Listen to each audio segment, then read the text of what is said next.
Tonight, calls for defunding the police make their way into Duluth schools as students ask administrators to remove resource officers.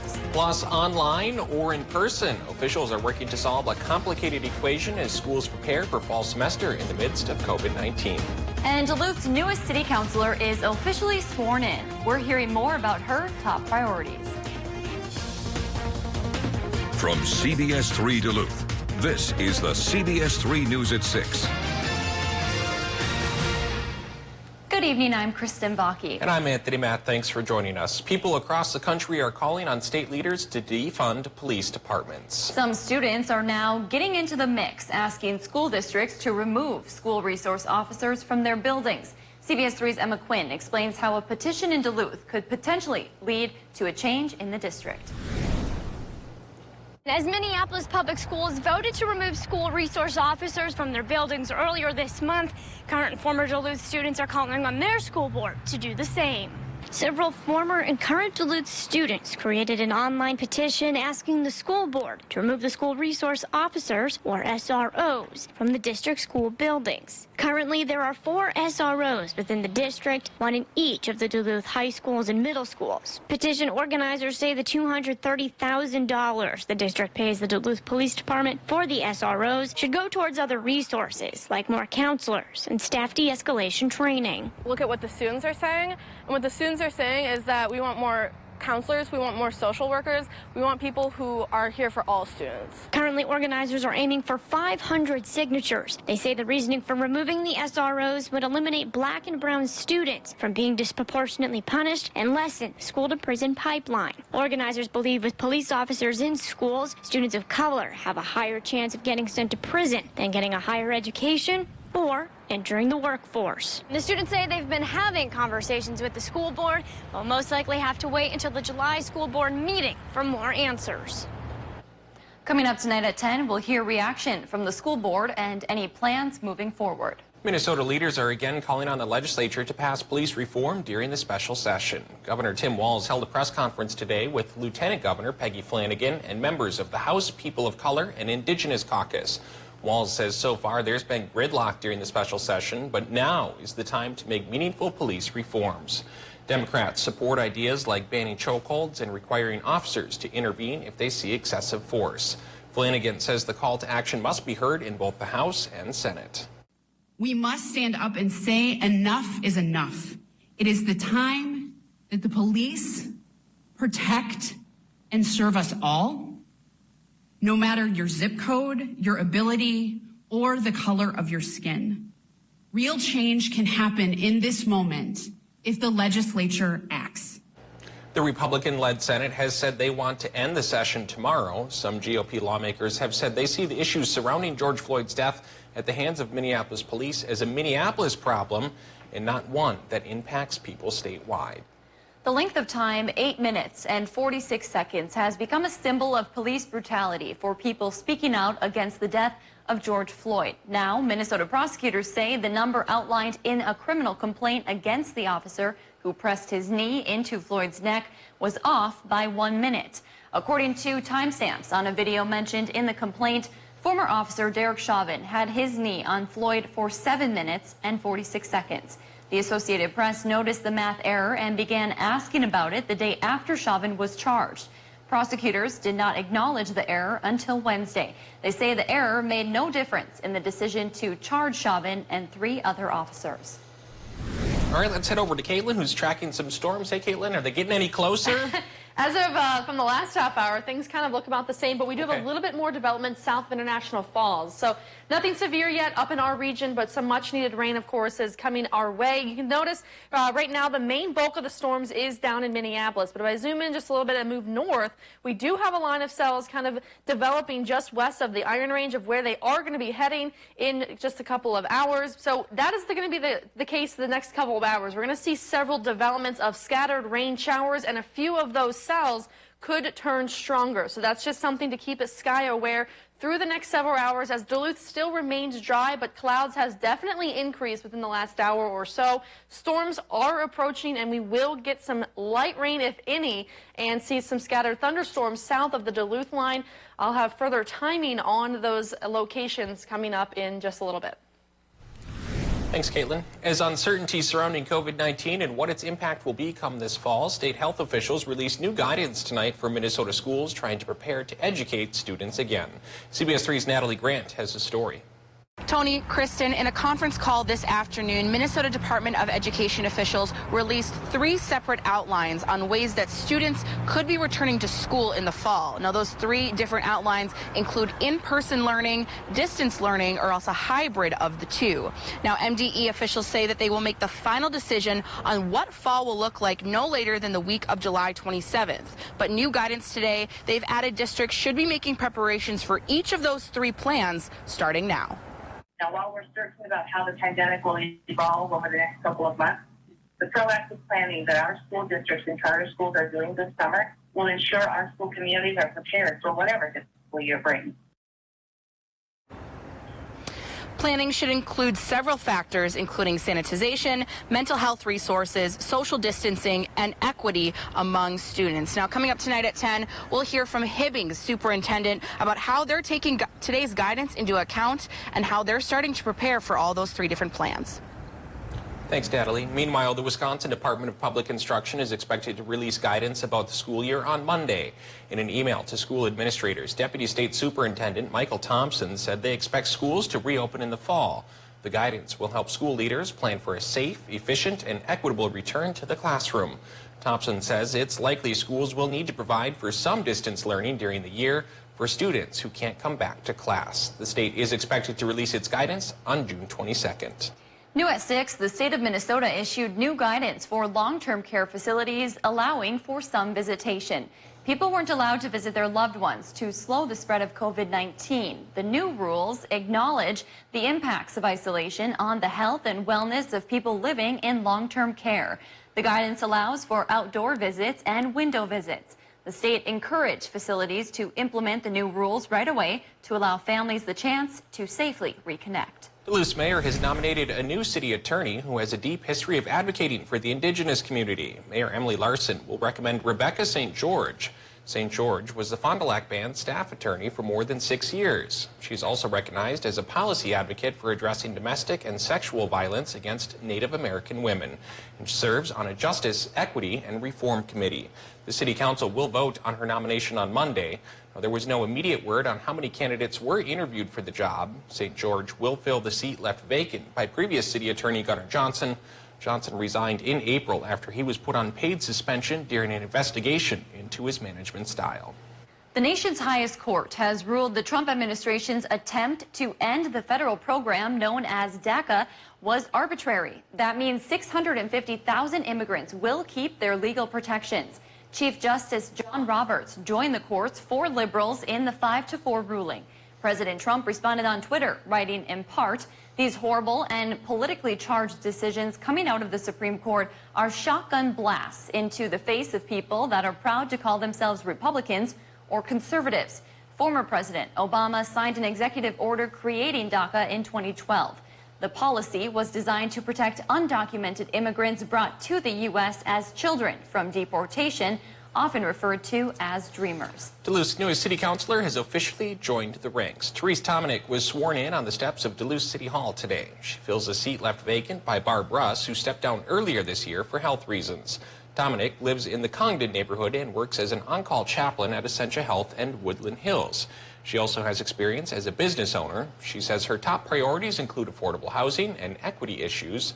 She will serve the remainder of Russ's term, which is set to expire in 2022. The Duluth Transit Authority will see a $3.2 million grant to help bounce back from the COVID-19 pandemic. The DTA has been forced to limit bus routes during the pandemic. This federal money can be used toward transit service and personal protective equipment. No word on exactly how big of a toll the pandemic took on the DTA. Pine County authorities are asking for help finding a missing teenager. Authorities say Ivy Anderson was last heard from at 2 o'clock Wednesday afternoon in Stacy, Minnesota. The 13-year-old was wearing a white vest, black leggings, and carrying a blue backpack. She has blue eyes and blue hair. Authorities say they are concerned for her welfare. Anyone with information is asked to call the Pine County Sheriff's Office at the number on your screen. Still to come on Live Local CBS 3, hundreds of children in need of child care, but nowhere for them to go. Now Carlton County is stepping up to help curb the shortage. And we're tracking some showers and thunderstorms. We've got a few now developing south of International Falls. I've got those details and timing coming up in just a bit. Live, local, CBS3 News at 6 with Kristen Vaki, Anthony Matt, Kelly Hinson, and weather with meteorologist Dave Anderson on Live, local, CBS3. Watch Anthony Matt weekdays at 6 and 10 p.m. on Live, local, CBS3 Duluth. Locally owned, Carlson Duluth Company features Mitsubishi electric cooling and heating systems for your home or business. Their advanced technology delivers hybrid heating and cooling throughout your home during summer or winter months. Mitsubishi Electric offers quiet, energy-efficient comfort in one or multiple rooms, reducing hot or cold spots. Ask about how you might qualify for a $500 rebate. For your heating and cooling needs, call the people with the right solutions. Carlson Duluth Company, servicing the Twin Ports and the Iron Range communities. Oh my gosh. Wow. Who am I? Wow, is that really me? They are some of the hottest videos on social media. Those videos claiming to instantly get rid of bags under your eyes. Celebrate this 4th of July knowing you look your best with Plexiderm. Lifestyle expert Annette Figueroa is here to tell us why she says this one is for real. This one is for real, and I'm so excited. We even have a video that the viewers can watch while you and I talk. And you'll notice the model has bags underneath his eyes and some sagging, and all he uses is a small amount, and that's how easy it is. All right, what's the active ingredient? Okay, so it's silicates that are minerals found in shale rock. And what it does is it tightens and lifts the appearance of bags underneath your eyes in as little as 10 minutes, no prescriptions, and very little effort. And I did this to my father. We were at home, and we were screaming. 4 minutes, 34 seconds, completely gone. My real true opinion is holy words I can't say on camera. These lines bother me. They really do. And this is absolutely unbelievable. I mean, I could feel it just lifting my skin. It feels great. Looks even better. I'm Neela. I'm 61 years old. I'm a professional personal trainer. It's so important to be in good health and to be fit and take care of yourself. How it makes you feel inside is amazing. Plexiderm, seriously, it fixes all that. It makes you feel as good outside as you do inside. Honest to God, it's amazing. There's nothing there. Like, the bags are gone. And not only does it work on the bags, it works on the appearance of crow's feet, fine lines, and wrinkles. So it targets all those problem areas. So this would be a daily thing, or just when you want to, like, get rid of the bags? And Yeah, it absolutely could be a daily thing. You have high school reunions, you have events you want to go to, you want to look years younger, this is it. This 4th of July is the best time to get Plexiderm for $14.95. See it work for yourself after your first application. Your solution is at plexidermtrial.com or call the number on your screen. It's Jamie Foxx. Hey, I'm Harry Connick Jr. Come along with me and my daughter Georgia as we drive from New York to New Orleans to personally thank some unsung American heroes. This is the only place kids can get a meal. This is literally saving lives. With Oprah Winfrey, Brad Pitt, Renee Zellweger, Jamie Foxx, Sandra Bullock, and there's more than that. It's going to be a night of music, hope, and memories. God bless to all of you, man. United We Sing, a Grammy tribute to the unsung heroes, Sunday at 8/7 Central on CBS. Catch Eye on Parenting every Thursday at 6 with me, Leanne Valdez on CBS3. Watch Jeopardy at 4:30, followed by CBS3 Live at 5 on Live, local, CBS3. Scattered showers and storms continue to develop within our region. We've got a few more cells starting to pop just south of International Falls, and that whole system down in Minneapolis is going to continue moving north and east, mostly east, as we will get clipped by some of these systems. Now, Duluth not looking as much of a severe threat of terms of thunderstorms, but isolated thunderstorms that could be stronger are the high possibility within this evening. If I take a closer look within the lightning, there is occasional lightning within these cells. So this is just south of International Falls. We do have cells already starting to develop with some rain showers. Some of these cells could produce higher rain totals, of course. And the rest of the evening, you can kind of notice a few little scattered things, showers going across Tibbing. And that's going to be the trend this evening into your overnight hours. As we take a look, the SPC does have have us under the marginal risk. That's the darker green shaded here, which much of the viewing area is under. That's just stating that there could be an isolated severe threat, and the main threat within these storms is damaging wind. The next one could be hail, and then, of course, some localized flooding. But otherwise, for the areas surrounding in those lighter green shaded areas, just some general thunderstorms that do, of course, have the occasional lightning and isolated thunder. Temperatures still pretty mild in areas up the North Shore. We're looking at upper 70s, some low 80s and upper 70s in northern Wisconsin, but further to our north and west, where some of these storms are already starting to develop, temperatures are starting to cool off a bit behind that cold front, but still on the warmer side as we've got a lot of instability in the air. And as that cold front slowly slides across the region tonight, just south of Duluth is where I'm thinking these storms are going to aim, right into northern Wisconsin, and that's before they diminish quite significantly overnight tonight. So some could be on the stronger side south of Duluth, so just keep an eye to the sky tonight. Friday, plenty of sunshine and a northern high kind of pushes into the region, but it's a weaker high, so it will be in between two systems. We'll see some clearing skies for Friday, 75 degrees, and then Saturday we start dry on the dry side, but clouds will quickly increase ahead of our next system, and rain is also right on the back door of that. Father's Day is going to be looking like a cloudy, a rainier afternoon, but we need the rain and we need it bad. So time it now for you here tonight at 10. You'll see those showers just south of Moose Lake right now in Hinckley, and some of those cells could be on the stronger, and they continue to push north up the North Shore and into Wisconsin by Friday, 2 o'clock in the morning. So most of our western counties will see occasional rumbles of thunder and some light rain showers, but areas like the North Shore and areas into the South Shore could see some of those higher, more stronger storms, like I mentioned, with damaging winds. That's the main threat with the system tonight. And then Friday, plenty of sunshine returns. Clouds, though, will increase Saturday late morning, early afternoon ahead of our next rain system. So tonight, 58 up on the hill, 60 down by the lake. Temperatures still rather mild across much of the region, 63 in Ashland, 63 in Hayward. And then tomorrow we bounce back up into those upper 70s, average being about 72 degrees. So still pretty warm for your Friday and plenty of sunshine by the late afternoon hours. And then Saturday, to start your weekend, of Father's Day weekend, is looking on the drier side. Temperatures will be slightly cooler Saturday into Sunday, but Father's Day is looking like not necessarily a washout, but of course, out of the 2 days this weekend, if you want to do stuff, I'd take advantage of Saturday afternoon before the rain arrives Sunday. You know, we hate to complain about rain, or I should say I love to complain about rain, rather, but you were mentioning earlier this week, we're still really far behind. So almost over 5 inches at this point. So I will take some rain at this point. Me too. Thanks, Caitlin. You're welcome. The statewide child care shortage is taking a big toll on Carleton County. An analysis done by First Children's Finance in Carleton County shows 600 more slots are needed to help families looking for care. CBS3's Leanne Valdez shares what's being done to help. We've certainly heard many families' frustrations over trying to find care. Carleton County is struggling to find families child care. Infant and toddler care is especially hard to come by. Laugh and Learn in Cloquet doesn't have openings for infants or toddlers until April 2021. It's the same story for Minimo's child care and preschool in Esco. Carleton County Jumpstart Kindergarten Coordinator Tess Christensen credits the need for infant and toddler care to finances. Expense involved is just much higher. A hopeful breakthrough as First Children's Finance chose Carleton County to help them combat the issue. We're just hoping that we can increase accessibility for families across the board. The organization's Rural Child Care Innovation Program helps community leaders find challenges within their area, the needs of families and businesses. We have a number of people at the table, which I think is important in looking for solutions to this problem. The core team is made up of city and county officials mixed in with community members.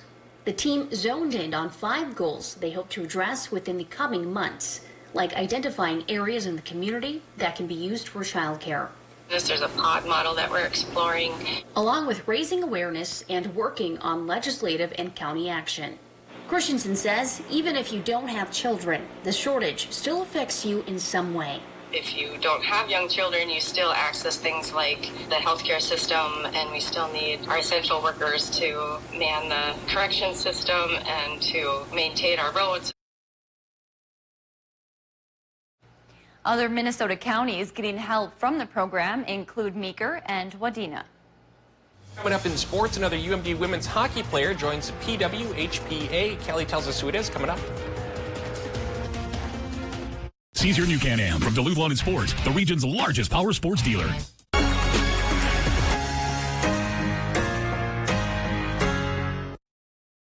CBS3 live cams are brought to you by Kohler Chevrolet Buick GMC Cadillac. You're not just getting a car, you're getting Kohler. Welcome to Medical Insight, a weekly healthcare feature brought to you by the experts at Essentia Health. Here's your host, Louis St. George. Today on Medical Insight, Essentia Health physical therapist Ron Winans tells us how the Spinex rehabilitation program is helping patients restore neck and back strength. We incorporate some strength and conditioning, cardiovascular, stretching, home program, and a routine here in the physical therapy department. We're here also to help decrease their fear, return to their activities recreationally, work, home, yard work, anything they need. We cater their program to themselves. So someone comes in with back and neck pain. It is a head-to-toe project. We do initial evaluation. We find out where they're at, not where they should be at for height, weight, age, female or male. We find out where they're at. If you're 6'5", 350 pounds, that's who you need to be strong enough for. So we got to find out where you're at. 80% of sports injuries are training errors, so we have to find out what's their flexibility, range of motion, and then progress there. The Spinex program is 2 days a week for 6 to 8 weeks. Winans says a successful outcome is when patients can increase their activity without fear. We're here to re-educate the back and neck, increase their range of motion flexibility. Once we have that, then we can start building on the strengthening component. So it is, again, tailored to the individual, and obviously as they build confidence and decrease fear to their return to activities, I want to hear that they can do stuff they hadn't been able to do. And that's what we typically see. In the last 11 to 12 years, we've seen close to 2,500 patients with an 80% successful rate. For Medical Insight, I'm Louis St. George. This Medical Insight was brought to you by Essentia Health. To learn more about the services we offer, visit essentiahealth.org. We have a structure fire with injuries on Highway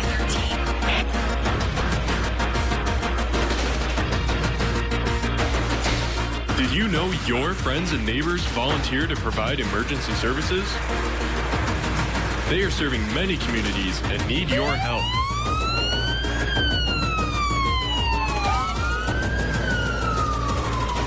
Challenge yourself. Be part of the team. Be somebody.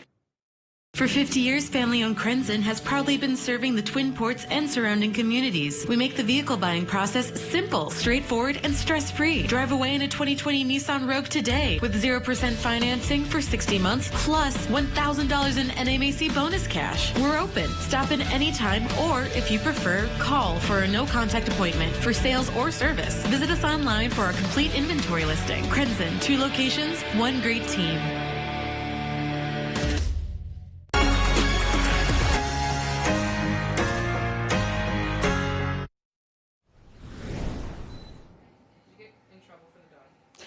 In the past month, we've seen not one, not two, but now we've got three former UMD women's hockey players that have committed to play for the Professional Women's Hockey Players Association. Riley Houston is the latest addition announced as a member of the PWHPA. The former Winnipeg, Manitoba, Canada native spent 3 years with UMD. She transferred from the University of North Dakota after the program was dissolved following her freshman year. She made quite the impact at UMD, 17 career goals and 32 assists. Houston was a major clutch player as well, scoring when it counted most. She now becomes the 3rd UMD senior to join the PWHPA, as well as the 4th senior to announce her post-grad hockey plans. Sydney Brott and Maddie Rooney will be PWHPA members as well next year, while co-captain Jalen Elms heads over to play in Sweden. We'll hear from Jalen in the coming days.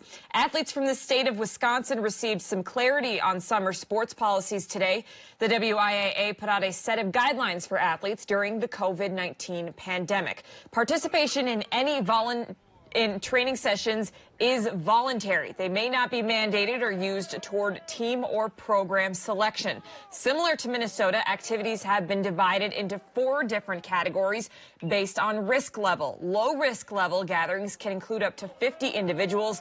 Moderate risk gatherings can include no more than 10 people inside, but up to 50 people outside. Athletes must maintain 6 feet of distance between one another, no matter what the risk level is, and be screened with a temperature check before each practice or game. As runners gear up for their virtual races heading into what was supposed to be Grandma's Marathon weekend, medical personnel will not be out on the course in case of emergency. CBS 3's Neil Viersba met up with Tony Stensland of Stensland Coaching earlier this week to talk about the extra precautions runners should take heading into this weekend. Grandma's Marathon runners are faced with an unusual task ahead as their race goes virtual. Tony Stensland, a running coach, says this year's race will have a lot to do with the person's instinct. In your training, you learn a lot about yourself and how you react to hotter weather or colder weather and how much you sweat. So hopefully some of your own instincts can kick in and you can kind of take care of yourself along the way. With no medical personnel to help runners this year, Stensland says participants should prepare accordingly to avoid problems. If you're doing the half marathon or the marathon distance, you're gonna probably want to carry some, food or water with you. With a heavy emphasis on hydration. Pouches, little waist belts with bottles, a little handheld bottle works well. But if you do happen to run into problems, Stensland has this one tip. I think the number one thing right away is just to slow down, walk if you need to, and take your time so that you can get a chance to hopefully recover and regroup and again continue on with your race. He adds that bringing your cell phone and incorporating family members are some of the other suggestions to ensure safety for runners. That's going to do it for sports for now. We'll have more here back tonight at 10. Kristen and Tony, for now, I'll send it back to you. All right, thanks, Kelly. Well, if you have some money to blow this weekend, you're going to need a lot, by the way, but here's an idea. Yeah, guitars played by Prince and Kurt Cobain in their primes are among some items going up for auction at a major music artifact sale. It's estimated that the Cobain guitar could sell for $1 million, and that Prince one could sell for about half of that. A page of Paul McCartney's handwritten sheet music could fetch between $200,000 and $300,000. There will also be items from Whitney Houston, Johnny Cash, Jim Morrison, and much more. Makes me wish I had some extra money. Same. Yeah. Can we pool our money? Expensive things. Caitlin, you're tracking some storms tonight. Yes, not looking at a super, really severe type of storm, but we are looking at some occasional lightning, thunder, of course, just to keep an eye out. You're going to want to head indoors. Of course, south of International Falls, you're already seeing some occasional lightning within those cells. And then further south of Duluth, we are still waiting for those showers to arrive in Duluth. Hopefully we get some rain because we need it. Not looking at the thunderstorm fact, but the rain would be nice. So we'll keep an eye on that as we get closer to the 10 o'clock hour. Hurry up and wait. Yeah, we know that all too well. Yes, we do. Thanks for joining us. We'll see you back here at 10.